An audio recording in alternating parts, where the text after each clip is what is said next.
నువ్వు చేసే ప్రతి చిన్న తప్పుకి నీ మనసే నిన్ను కోర్టులో నిలబెట్టినట్టు జడ్జ్ చేస్తుందా? ఏదన్నా పని సరిగా జరగకపోతే వెంటనే మొదలైపోతుందా? యు ఆర్ నాట్ ఎనఫ్, నీ వల్ల కాదు అని చెప్పి ఇలా నిన్ను నువ్వే తక్కువ చేసుకుంటూ ఉంటావు కదా. ఒక్కసారి ఆలోచించు, ఈ ప్రపంచంలో నిన్ను జడ్జ్ చేసే వాళ్ళు చాలామంది ఉంటారు, నీ తప్పుల్ని చూపించే వాళ్ళు కూడా చాలామంది ఉంటారు. కానీ నువ్వు కూడా అదే చేస్తే, నిన్నే నువ్వు తప్పు పడితే, నిన్ను అర్థం చేసుకోవడానికి ఇంకా ఏ మనిషి మిగులుతారు? అందుకే ఆ మనిషి నువ్వే కావాలి.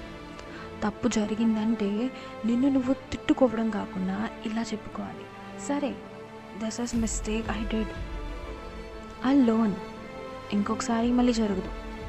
మరొక విషయం క్లియర్ చేసుకోవాలనుకుంటున్నాను, నేను చెప్పేది మనిషిగా మనం చేసే చిన్న చిన్న తప్పుల గురించి. మిడ్ నైట్లో మళ్ళీ మాట్లాడుకుందాం.